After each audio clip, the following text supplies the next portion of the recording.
하루의 끝자락에서 만나는 아로TV.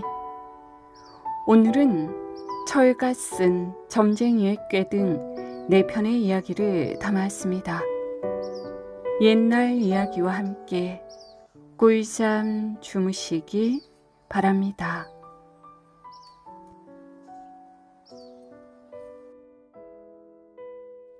옛날 토정 이지함이란 사람이 살았습니다.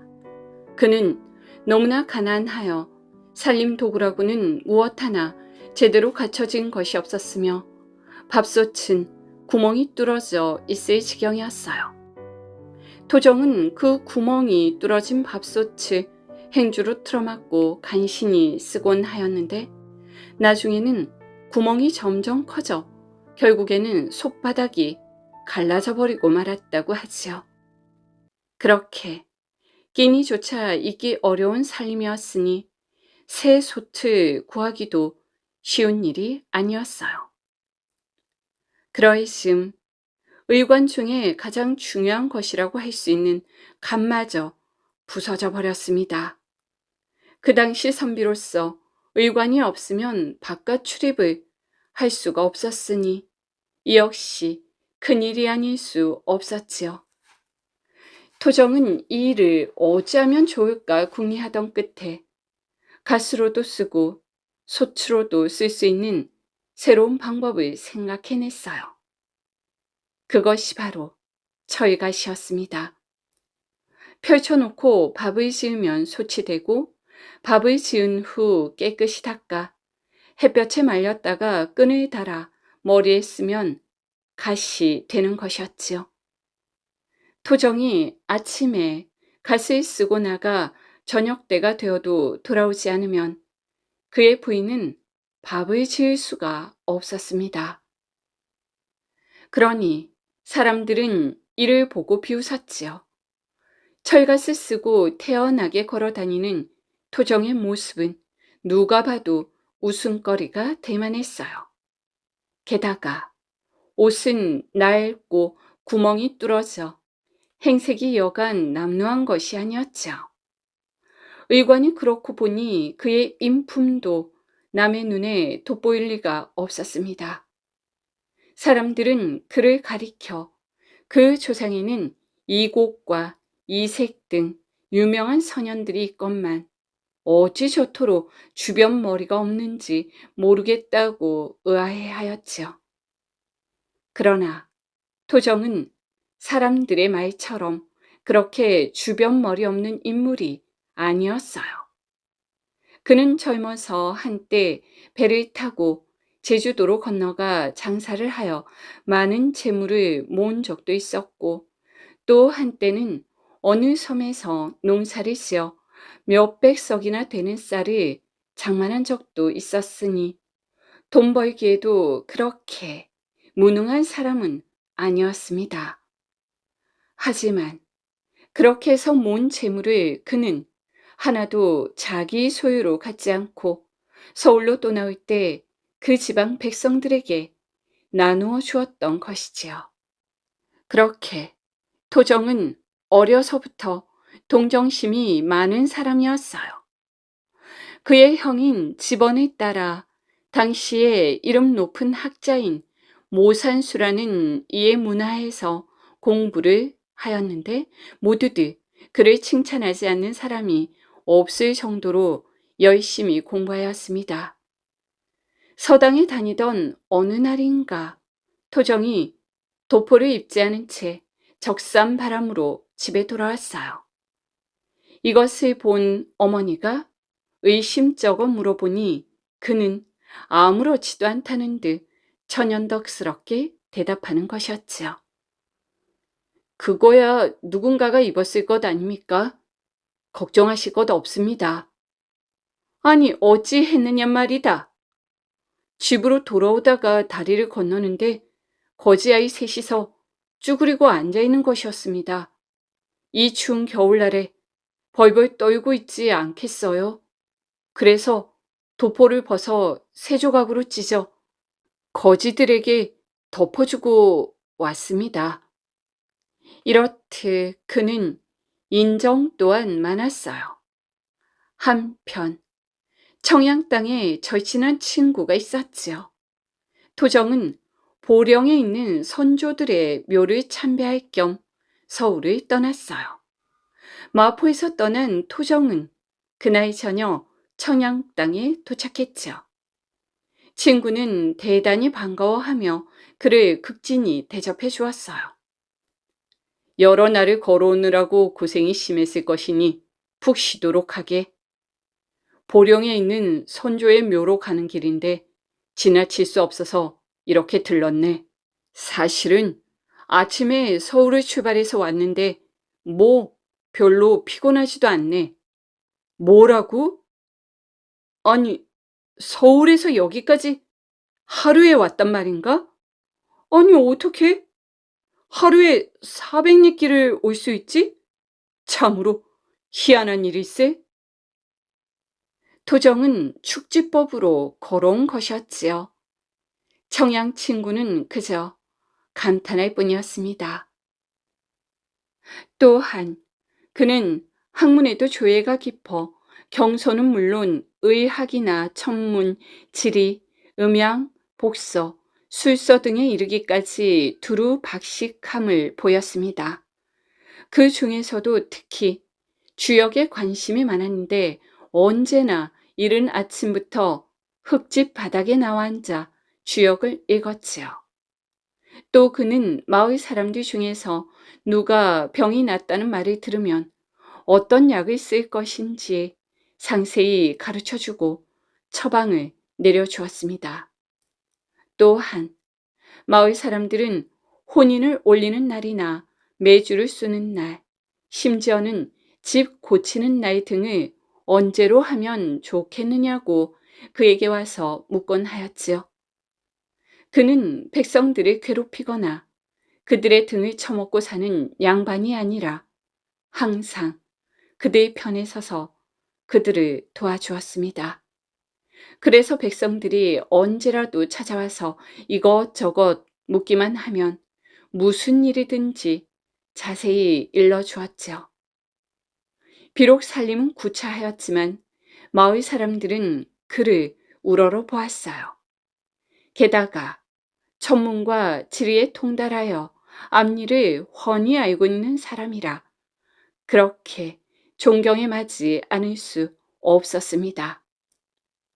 앞날이 답답한 사람은 그에게 달려와 1년 동안의 신수를 봐달라고 물어보기도 하였고 사주팔자를 물어오는 사람도 많았지요. 그는 누가 와서 무엇을 묻더라도 그냥 돌려보내는 일이 없었어요.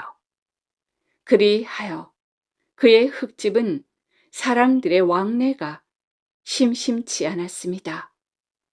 어느 날은 그에게 낯이 많이 익은 사람 하나가 찾아왔지요.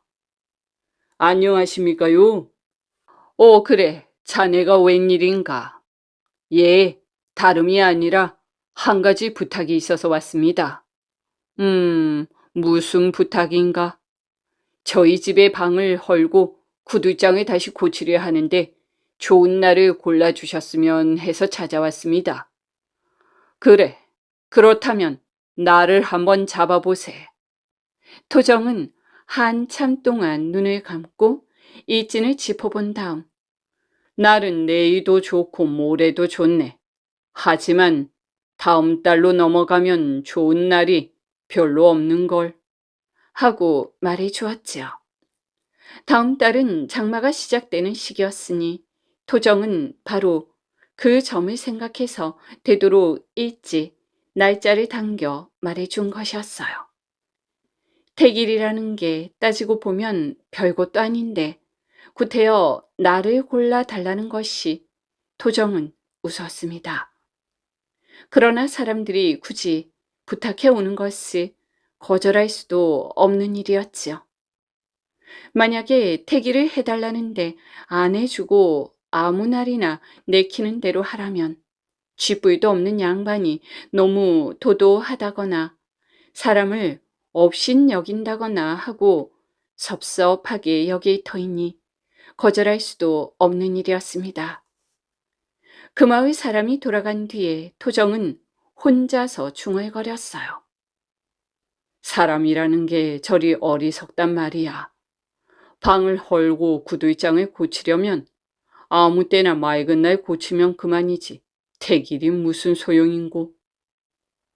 토정은 그 자신의 성격 때문에도 그러했지만 당시의 혼탁한 사회 환경 때문에 양반이면 누구나 탐을 내는 벼슬길에 나가지 않고 청빈한 생활을 하며 학문만을 즐기며 살았어요.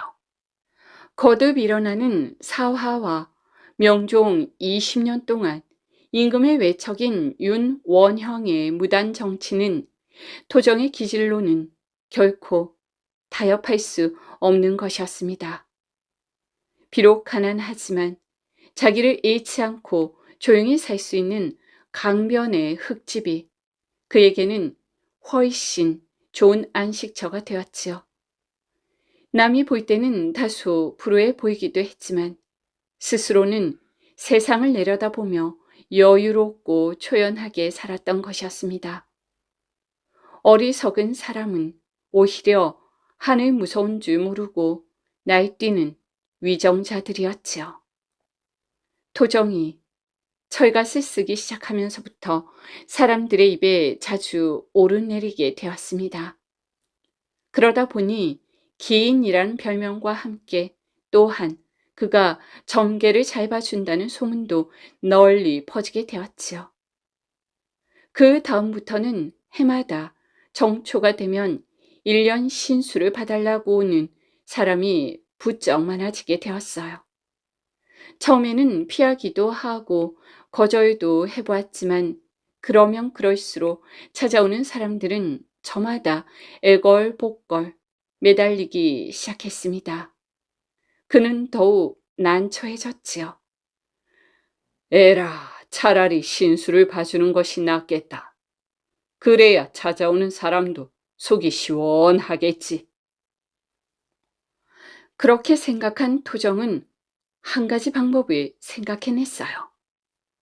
그것은 다름이 아니라 그가 즐겨 읽는 주역에서 파의 괴를 풀어 사람의 나이와 태세를 맞춰 괴를 내고 생월과 생일에다 각각 월건과 일진을 맞춰 괴를 내는 것이었습니다.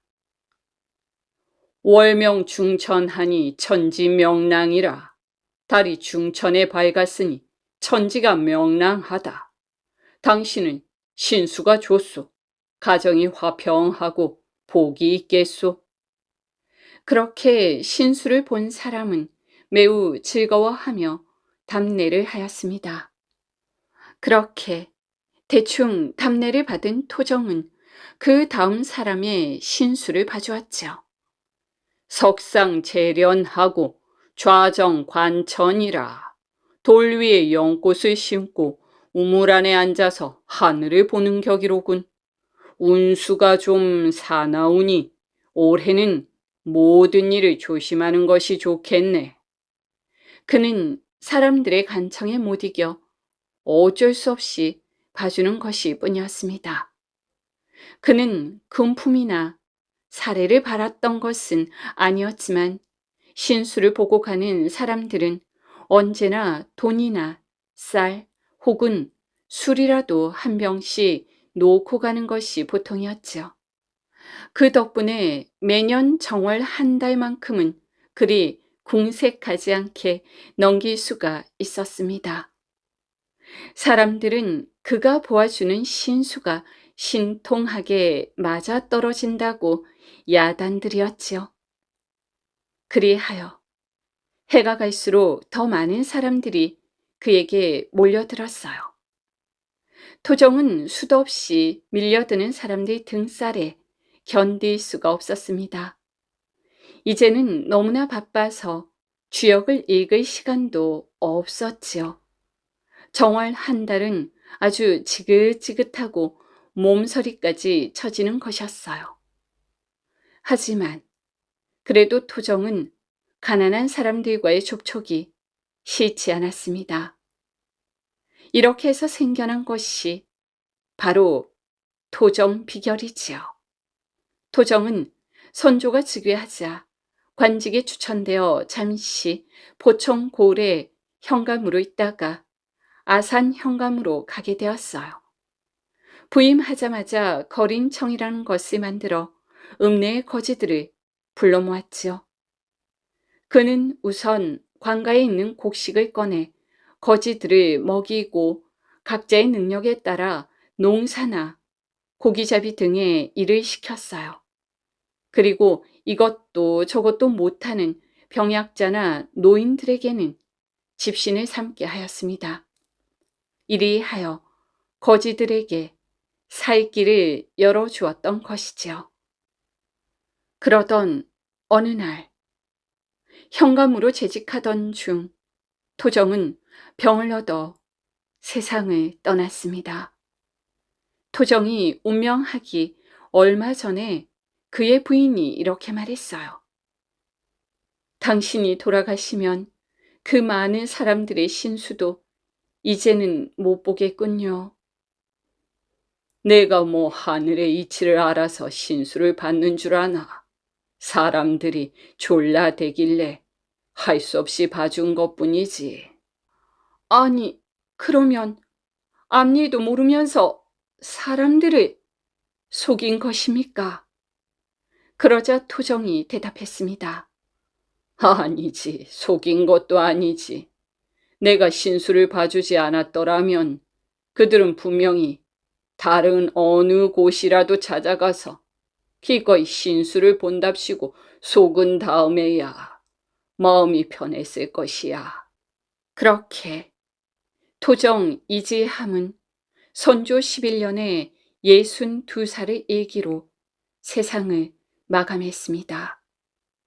그리고 그가 떠난 지 100년 후인 숙종 때에 이르러서야 이조 판서라는 관위를 부여받았으며 문강이라는 시호가 붙었다고 하지요.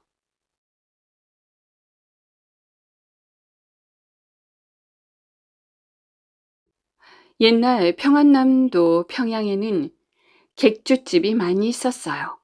그런데 그 중에서 가장 큰 객주집의 주인은 아주 인색하고 욕심이 많은 사람이었죠. 그는 자신의 객주집에 손님이 들면 무슨 수를 써서라도 돈을 몽땅 쓰고 가게 만들었습니다. 그러나 그 객주집의 밥이나 반찬은 다른 객주집에 비해 아주 형편이 없었지요. 그 객주집 주인은 그렇게 악착같이 돈을 벌어 땅과 머슴을 사들였어요. 머슴들에게 농사를 짓게 하고 추수 때는 곡식을 거둬들였지요. 하지만 머슴들에게 품삯을 주는 것을 아까워했습니다. 그래서 몇 년째 한 푼도 주지 않고 부려먹기만 하였지요. 이렇듯 구두쇠 노릇을 하며 살아온 객주집 주인도 어느덧 환갑의 나이가 되었어요. 하지만 객주집 주인은 돈이 아까워 잔치를 벌이고 싶지 않았지요. 아이, 그렇다고 잔치를 안 하면 마을 사람들이 구두쇠라고 손가락질을 할 텐데. 객주집 주인은 이런저런 궁리를 하다가 갑자기 탁 하고 무릎을 쳤어요. 아, 이렇게 하면 되겠군. 2주일 동안 환갑 잔치를 하면서 손님을 받는 게야. 아이, 잔치 음식을 내주는 객주집이니 방값과 음식값을 갑절로 받아도 되겠지? 아주 짭짤한 장사가 되겠는걸. 그리하여 객주집 주인은 일주일 동안 환갑 잔치를 할 것이라고 소문을 퍼뜨렸어요. 이 소문을 듣고 사람들이 객주집으로 모여들었지요. 객주집 주인은 이들에게 꼬박꼬박 방값과 음식값을 받아 챙겼어요. 참, 잔치집이라고 부조금을 가지고 온 사람도 예외가 없었다지요. 어이, 정말 지독한 구두쇠 영감이야. 그래도 음식값을 갑절로 받는 것은 또 뭐야? 맛있는 음식을 푸짐하게 차렸겠지? 그렇게 손님들은 투덜투덜 하면서도 기대를 하며 잔치상을 받았어요. 아이, 뭐야 이거? 보리밥에 미역국뿐이야? 손님들은 깜짝 놀라 얼굴빛이 변했습니다. 아이, 겨우 이런 음식을 내놓고도 갑절로 돈을 받아? 이게 무슨 환갑잔치야? 손님들은 모두 주인을 욕하며 객주집에서 나왔어요. 그러던 어느 날이었지요. 한 스님이 객주집을 찾아왔어요. 스님은 하룻밤을 묵으러 왔는데도 방값과 음식값을 갑절로 내야 했지요. 그렇지만 스님은 불평을 하지 않았습니다. 잔치집에서 손님 대접을 받게 되었으니 그게 어디야. 오랜만에 맛있는 음식을 먹을 수 있겠군. 이윽고 스님은 저녁상을 받게 되었어요. 아이고야, 그런데 말이지요. 밥상 위에는 역시 보리밥과 된장국 뿐이었습니다. 스님은 실망한 듯 말없이 밥상을 내려보다가 수저를 들었어요.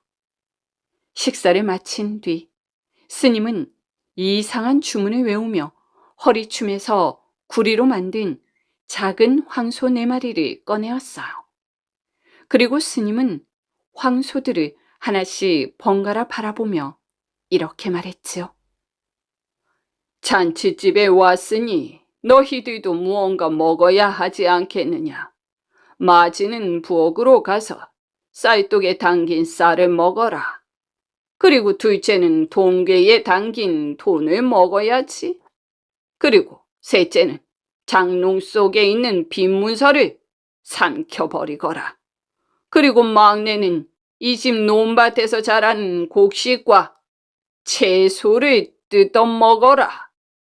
스님의 명령이 떨어지자 구리로 맞는 황소들은 줄을 지어 방에서 나갔어요.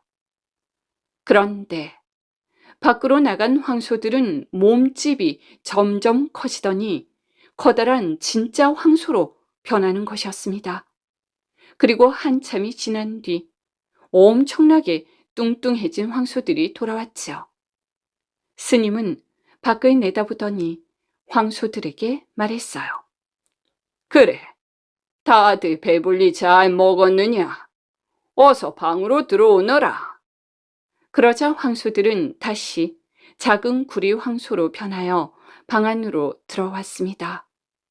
스님은 구리 황소들을 챙겨 허리춤에 넣은 뒤 곧 잠이 들었어요. 다음 날 아침 스님은 객주집을 나서며 주인에게 말했지요. 덕분에 잘 먹고 갑니다. 그런데 스님이 떠난 지 얼마 되지 않아 객주집에서는 큰 소동이 벌어졌습니다. 아이고, 니나, 이를 어째 쌀떡이 쌀이 하나도 없는데? 밥을 하려고 쌀떡을 열어본 하녀들이 소리쳤어요. 그 소리를 듣고 잠에서 깬 객주집 주인은 혹시나 하고 동계를 열어보았죠. 아니, 이게 무슨 일이야? 돈이 하나도 없잖아. 주인은 집안에 도둑이 들었다며 어쩔 줄을 몰라 했어요. 장롱 속에 감춰둔 빈 문서도 감쪽같이 사라져버렸지요. 또한 논밭에서 자라던 곡식과 채소도 흔적도 없이 사라졌어요. 아이고 망했다. 객주집 주인은 마당에 덜썩 주저앉아 가슴을 치며 통곡했습니다. 환갑잔치로 돈을 벌어보려다가 오히려 큰 손해를 보게 된 것이지요.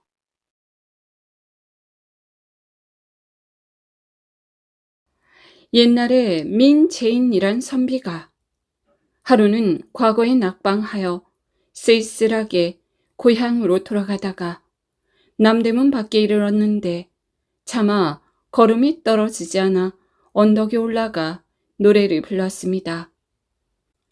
강을 따라 강물을 거슬러 올라가며 한없이 도도하게 흐르는 것을 단식하네. 소정방이 용을 낚은 옛 바위에 이르니 용트림하던 예전의 자취를 짐작하겠네. 이것은 백마강부라는 제목의 부의 악구절이었지요. 소정방이 백마를 미끼로 용을 낚았다고 하여 백마강이라고 부르는 금강의 이 전설은 백제의 혼을 낚았다는 의미가 있어 이를 안타까워하는 시인들이 즐겨 읊었습니다. 민재인이 백마강과 낙화암을 살피며 백제의 멸망과 인생의 무상함을 부로 노래한 것이지요. 그는 스스로 이 시의 부는 일세를 풍미할 만하다고 자부하고 있었는데 선배들이 보통이라고 평가절하를 하여 언짢아 했다고 하지요. 때는 봄꽃이 만개하고 푸른 수양버들이 휘휘 늘어진 양충 가절이었어요. 어느새 본경치에 취했는지 민재인은 처음엔 울적한 마음을 달래려고 백마강부를 읊었으나 시간이 흐를수록 자신의 노래에 빠져들어갔지요. 꽃피는 호시절이라 벌나비는 쌍쌍이 날아들고 새들이 나뭇가지 사이를 날아다니며 우짖었습니다. 이때 한 기생이 한강에서 유손놀이를 하는 고관들의 잔치에 초대를 받아 남대문을 나서고 있었지요. 기생은 녹의 홍상으로 성장을 하고 나귀를 타고 있었습니다. 앞에는 곱비를 잡은 동자요, 뒤에는 검은고를 등에 진 노복이 따르고 있었어요. 화사한 전모 아래 분단장을 한 옥용이 하늘에서 내려온 선녀인들, 아름답고 초승달 같은 아미의 추수 같은 눈이 서늘하였습니다. 기생은 나귀의 옆으로 앉아 자신을 구경하는 행인들을 오시했어요. 성산월이야? 아이고, 한양 제일의 기생이라고 하더니 명불허전일세. 기생의 나들이를 구경하는 행인들이 탄식을 했지요. 기생은 그런 행인들을 도도한 눈빛으로 쓸어보며 남대문을 나서 한적한 길로 들어섰어요. 그때 어디선가 선비의 비탄에 잠긴 노랫소리가 시원한 바람결에 섞여서 들려왔습니다.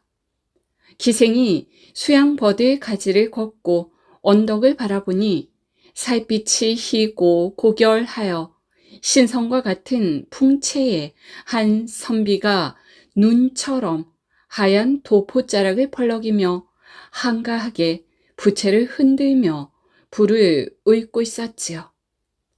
그가 부르는 백마강부는 덥시 슬프면서도 창저했습니다. 그의 소리가 어찌나 처량하고 비장한지 기생은 가슴이 먹먹해져 오는 것을 느꼈지요. 인풍옥수로구나. 무얼 하는 선비기에 저토록 비장한 불을 읊고 있는 것인가.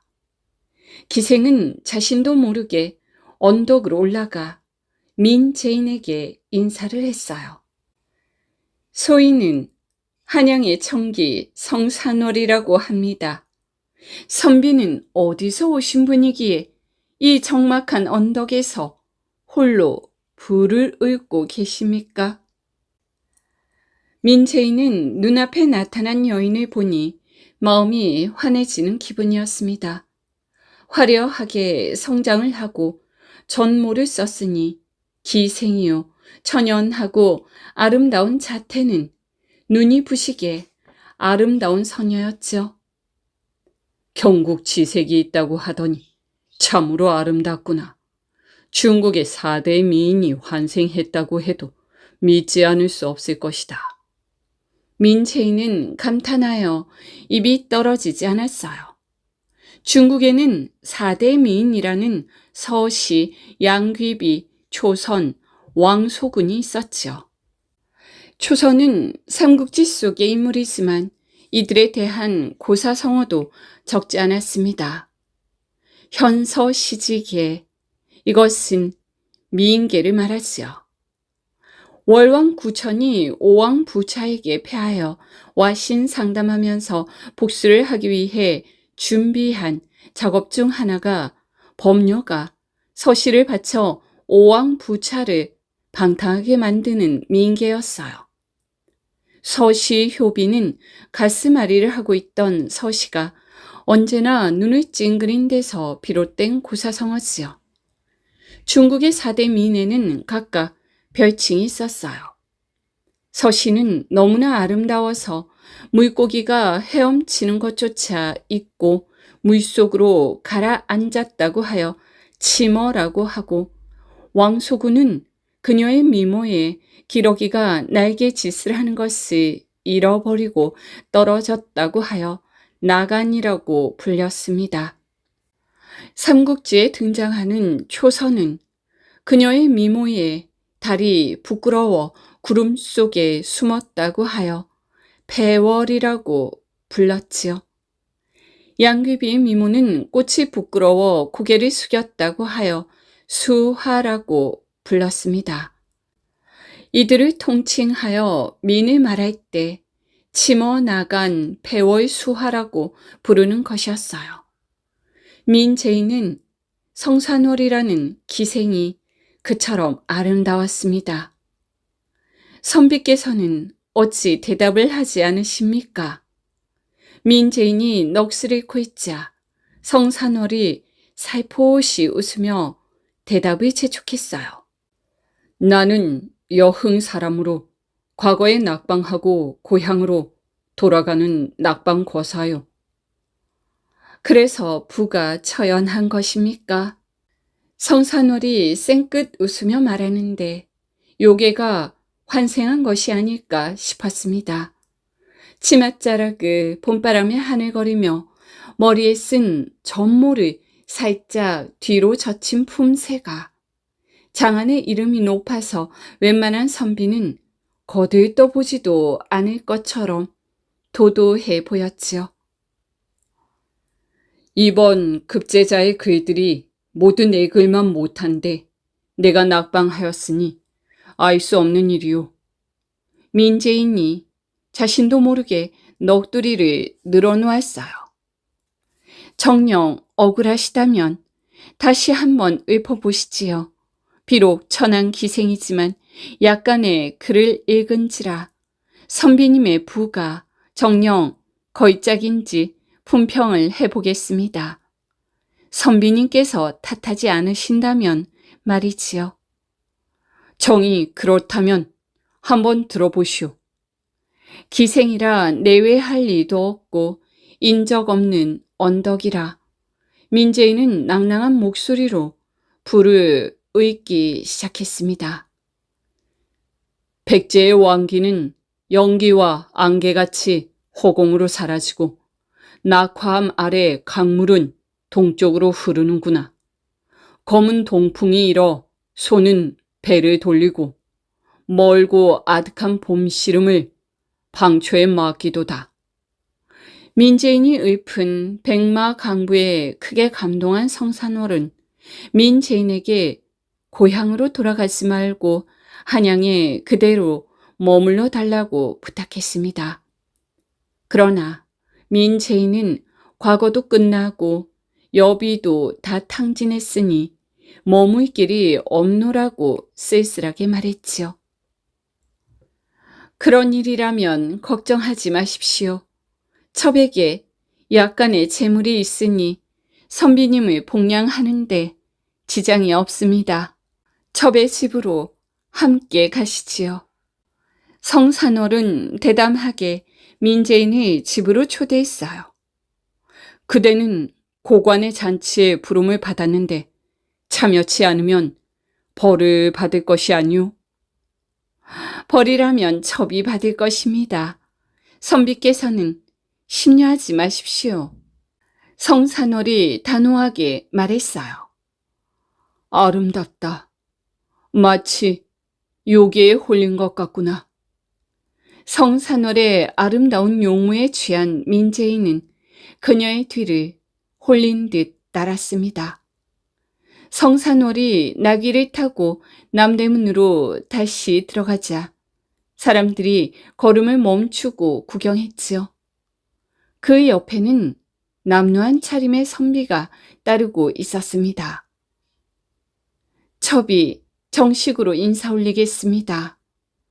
집에 도착하자 성산월이 깨끗한 방에 상석에 민재인을 앉게 한 뒤 저를 올렸습니다. 내가 이리 패를 끼쳐도 괜찮은지 모르겠소. 민재인은 당혹스러워 어쩔 줄을 몰라 했지요. 첩이 오랫동안 마음속에 사모한 분이니 괴념치 마십시오. 성산월은 여종에게 술상을 드리라고 이른 뒤 민재인의 본관과 고향을 묻고 은밀한 눈길을 보냈습니다.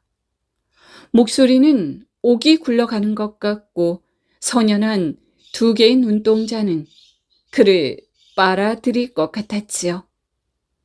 술상이 들어오자 성산월이 이것도 인연이라면서 섬섬 옥수로 술을 따랐어요.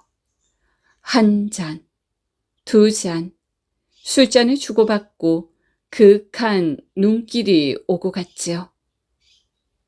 두 남녀는 마침내 깊은 사랑에 빠져들었습니다. 낭군께서는 첩의 치맛자락에 백마강부를 적어주소서. 민재인이 성산월의 집에 머문 지 사흘이 되었을 때 그녀가 말했지요. 허허, 치맛자락에 어찌 글을 쓴다는 말이오? 예부터 선비가 기생의 치맛자락에 글을 쓰는 것은 흉이 아니라 풍류라 하였습니다. 성산월이 하얀 이를 가지런히 드러내며 웃었어요. 내가 요괴에게 홀린 것인가? 민재인은 기이한 일이라고 생각하며 문방사우를 준비했지요. 성산월도 빠르게 스란 치마를 벗고 하얀 속옷 차림이 되었습니다. 민재인은 성산월의 속치마에 백마 강부를 빽빽하게 적어주었지요. 낭군께서 저희 집에 계속 머물면 사람들이 당자라고 할 것입니다. 이것을 팔아 여비를 마련하여 여관에 머무소서. 성산월이 은비녀와 폐물을 주면서 민재인에게 말했습니다. 민재인은 축객령을 내리는 성산월을 이해할 수 없었지요. 장안을 뒤흔들고 있는 명기와 보는 꿈결 같은 사흘이었어요. 그 몽롱한 황홀경에서 아직 깨어나지도 않았는데 성산월이 축객령을 내린 것이었습니다. 내가 비록 기생으로 명성을 얻었다고는 하나 전도양양한 선비를 방탕에 빠뜨릴 수는 없다. 성산월은 민재인의 얼굴을 그윽한 눈빛으로 바라보았어요. 아름다운 청년이니 그와 함께 있고 싶었지요. 그리고 그의 품속에서 논이고 싶었습니다.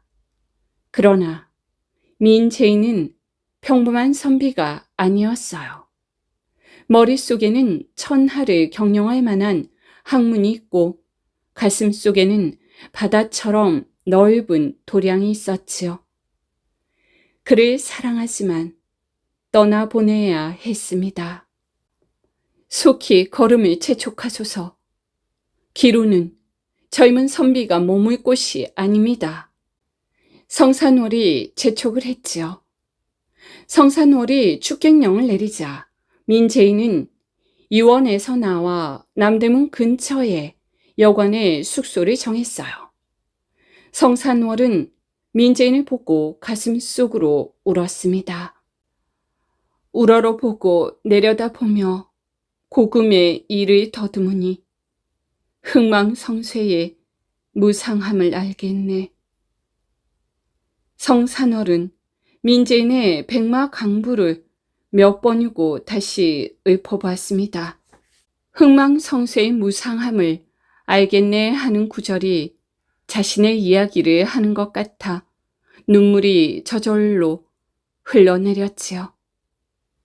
성산월은 문장과 가무가 모두 뛰어나 고관들의 연회에 자주 초대를 받는 조선 제1의 명기이지만 진정으로 사랑한 사람은 만날 수 없었습니다.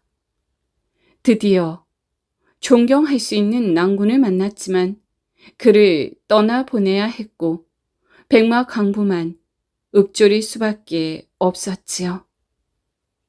민재인의 백마강부는 짧지만 장쾌했습니다.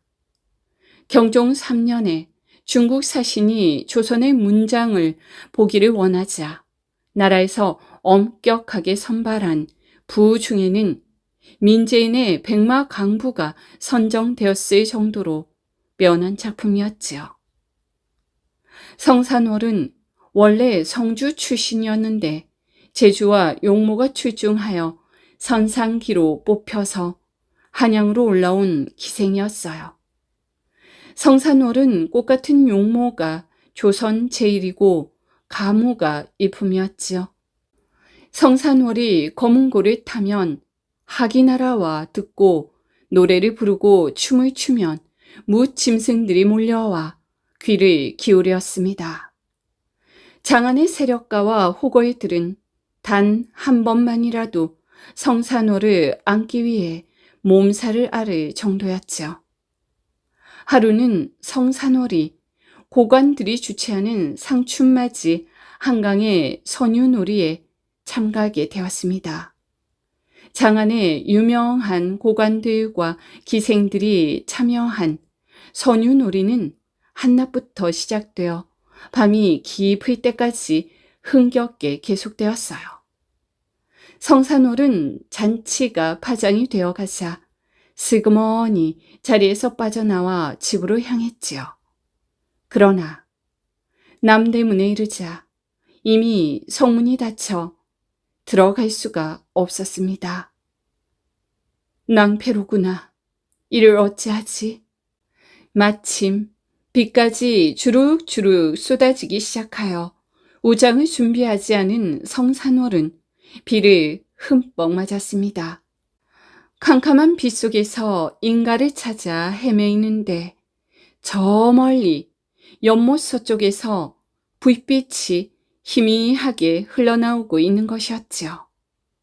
성산월은 비를 맞고 달려가 창 밑에 이르렀어요.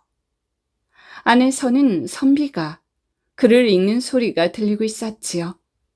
성산월이 창문을 두드리자 젊은 선비가 문을 열고 내다보았습니다. 저는 장안의 기생인데 양반들의 선유놀이에 불려왔다가 비를 만났습니다. 비가 그칠 때까지만 쉬어가기를 청합니다. 성산월이 낭낭한 목소리로 선비에게 청했어요. 성산월을 본 선비는 깜짝 놀랐지요. 선녀가 인간 세계에 내려온 것 같았습니다. 그렇잖아도 절색인 성산월은 비까지 맞아 처연한 요기를 품고 있었지요.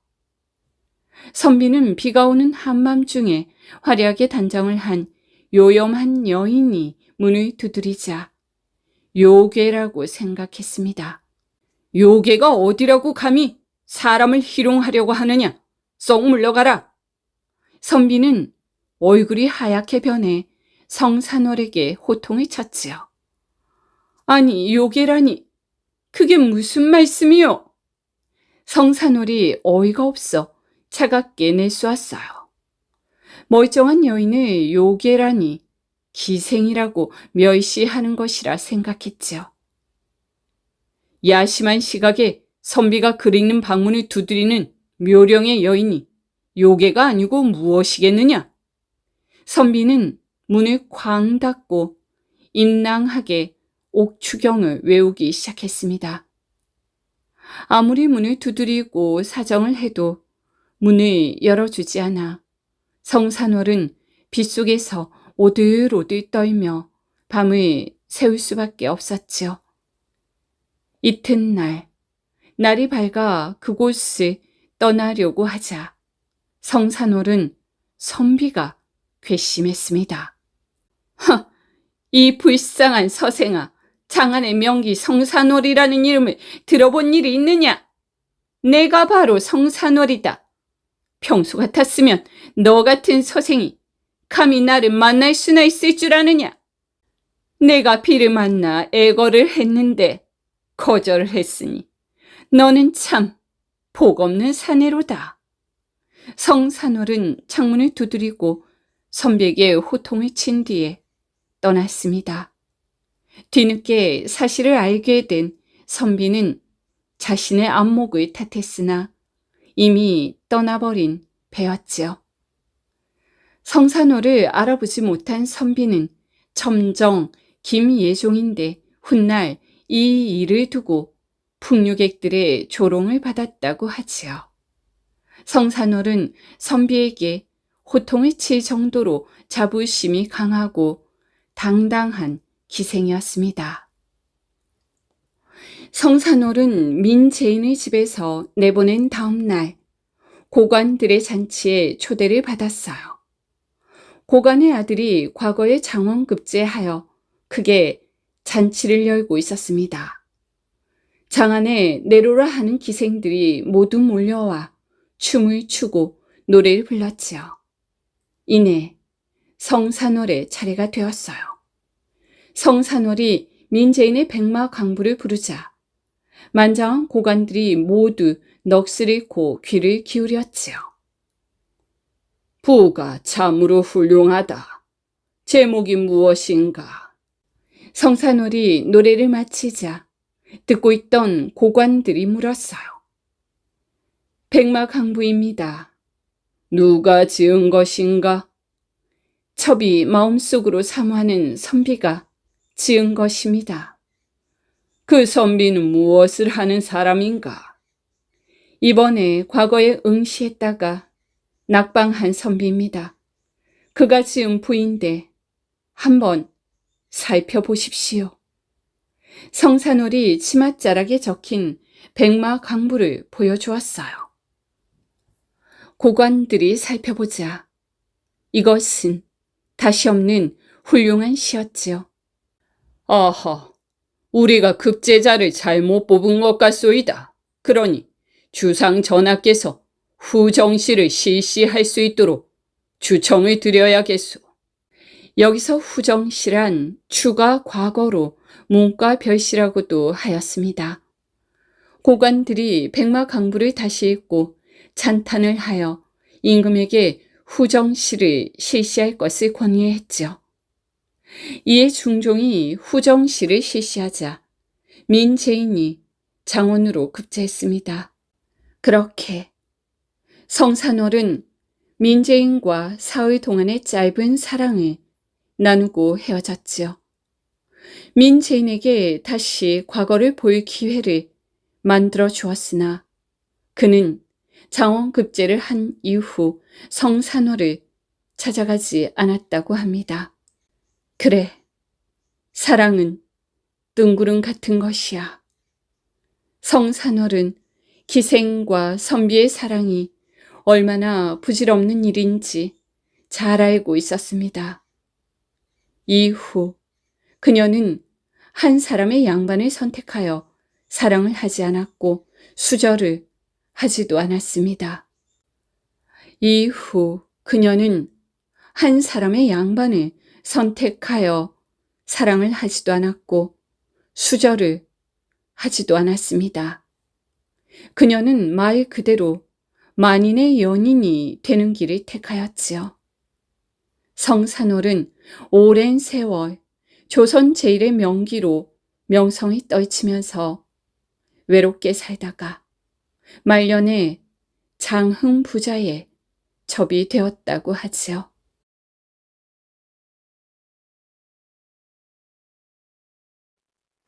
옛날 강지덕이란 사람이 살고 있었습니다.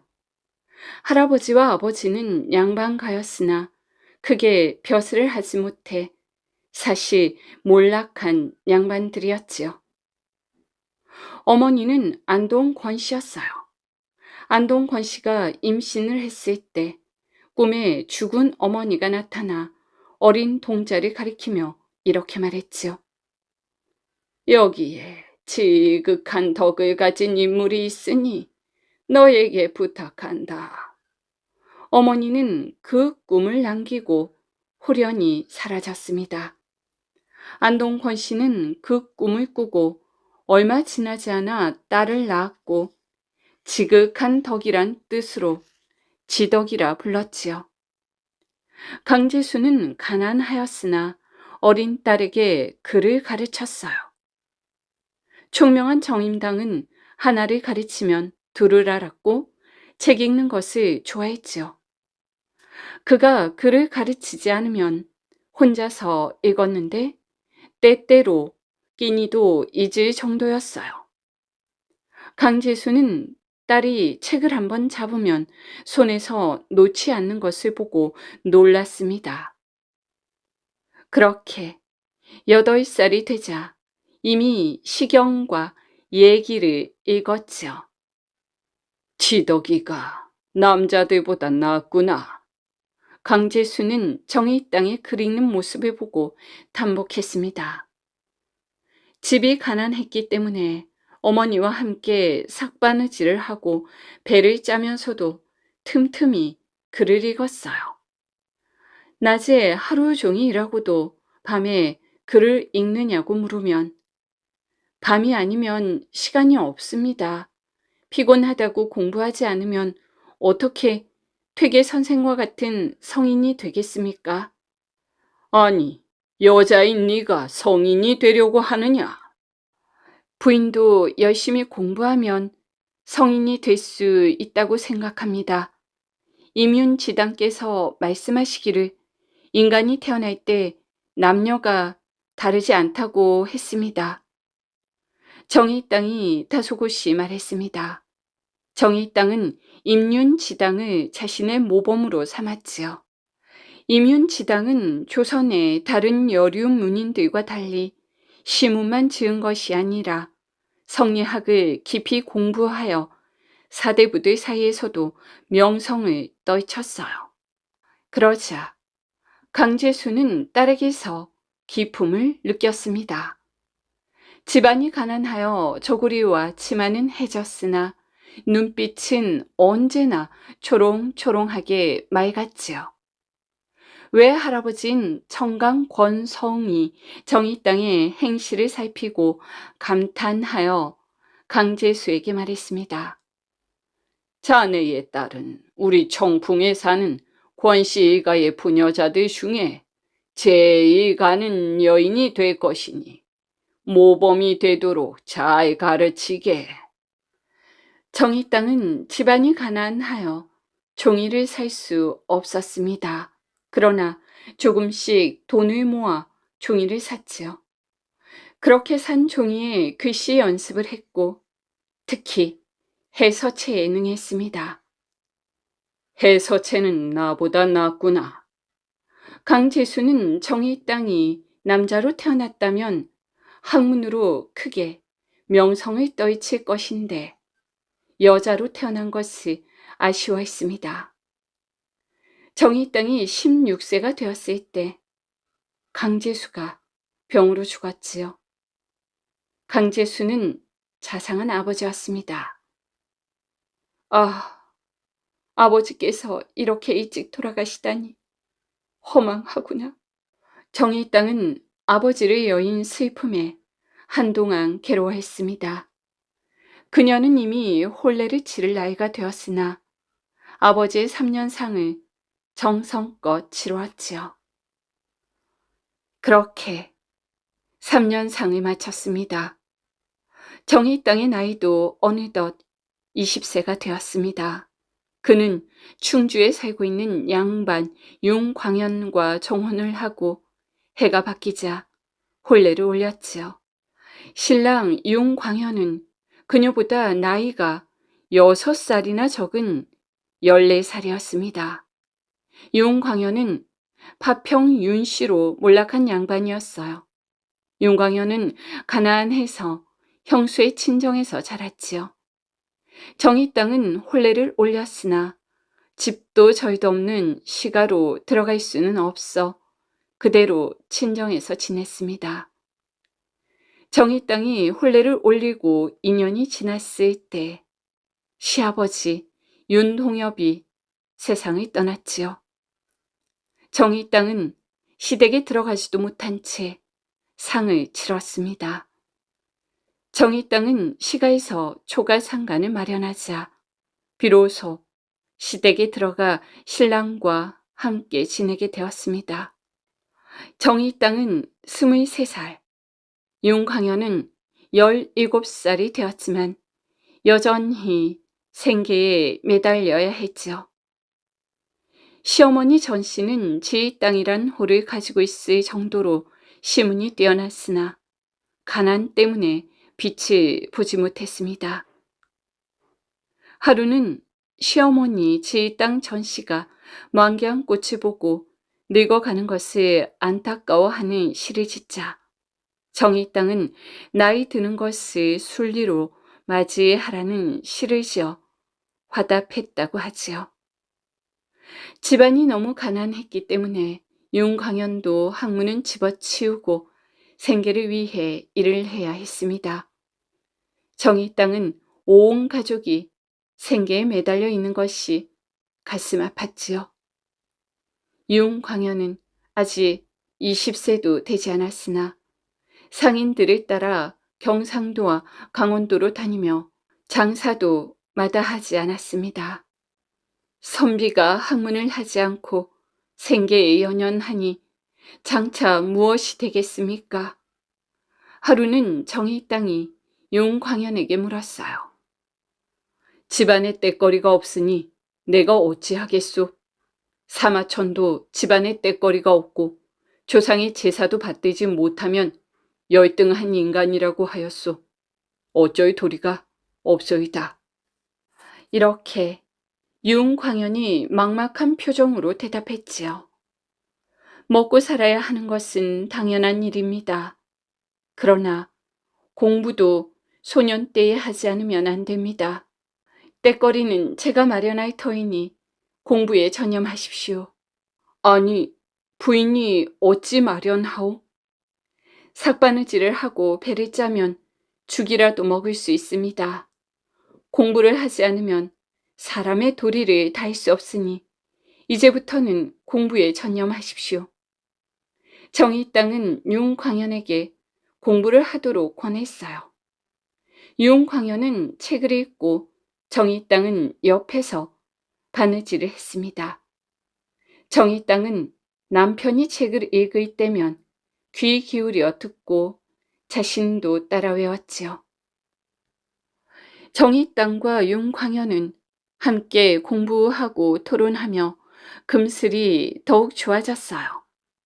그러나 그 둘 사이에 생긴 아이들은 불운하게도 모두 단명했지요. 정이 땅은 아이들이 돌을 넘기기도 전에 죽자 깊은 슬픔에 잠겼습니다.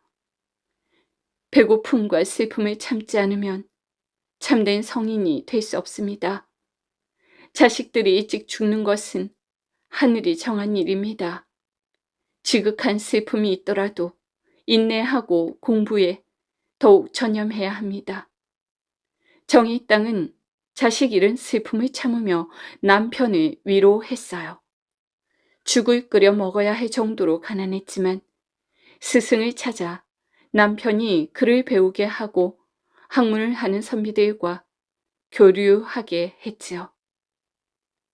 정이 땅은 가난 때문에 남편이 학업을 그만두는 것을 반대했습니다.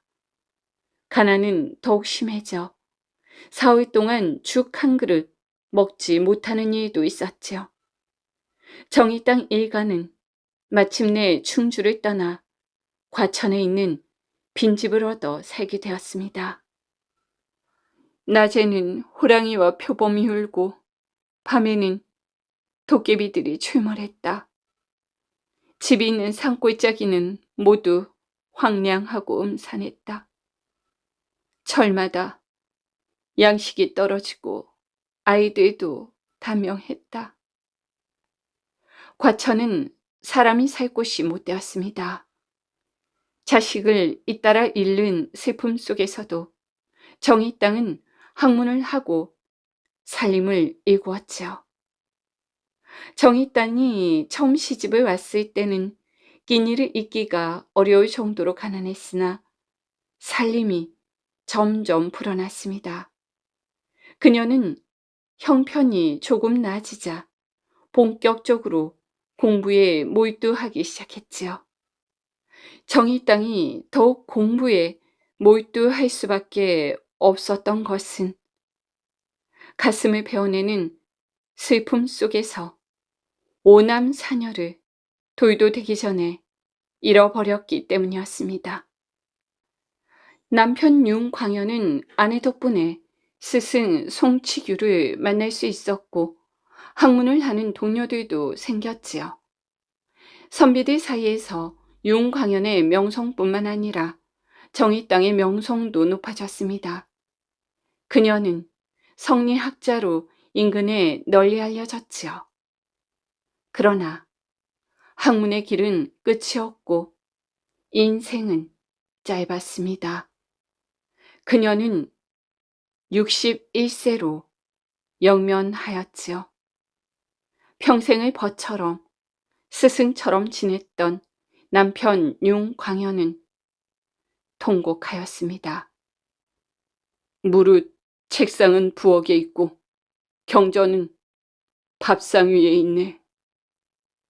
정의 땅이 부엌 일을 하면서도 공부했다는 사실을 알 수 있었지요.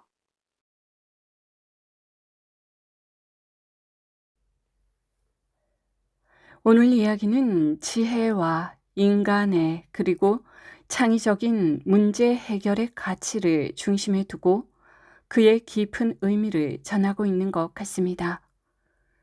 주인공은 가난과 어려움 속에서도 좌절하지 않고 자신의 지혜를 활용해 백성들에게 도움을 주기 위해 애를 쓰지요. 그는 단순히 자신의 생존을 도모하는 데 머물지 않고 기발하고 창의적인 발상을 통해 다른 이들에게도 길을 열어주려 하였습니다. 그 과정에서 드러나는 그의 태도는 타인을 향한 따뜻한 연민과 깊은 인간애이며 바로 그 점에서 그의 진정한 품격이 빛이 나죠. 이 이야기 속 주인공의 모습은 우리에게 아주 중요한 메시지를 전하는 것 같습니다. 진정한 리더십이란 단순히 많은 지식을 갖추는 데 있지 않고 그 지식을 어떻게 사용하느냐에 달려있다는 사실이죠. 지혜는 자신만을 위한 도구가 아니라 다른 사람을 돕고 공동체를 더 나은 방향으로 이끄는 힘이 될 때 비로소 그 가치가 완성됩니다. 특히 주인공이 자신의 지식을 학문적 성취에만 머물게 하지 않고 백성들의 실제 삶을 개선하는 데 사용했다는 점은 더욱 의미가 깊습니다. 이는 지식이 개인의 영광이나 성공을 위한 수단에 그쳐서는 안 되며 사회 전체를 풍요롭게 만드는 공동의 자산이 되어야 한다는 철학적 메시지를 담고 있는 것이 아닐까 생각했습니다. 결국 이 이야기는 지혜로운 사람의 진정한 덕목이 무엇인지 그리고 지식이 어떤 방향으로 쓰일 때 가장 빛이 나는지를 조용하지만 분명하게 보여주고 있습니다. 긴 시간 들어주셔서 감사합니다.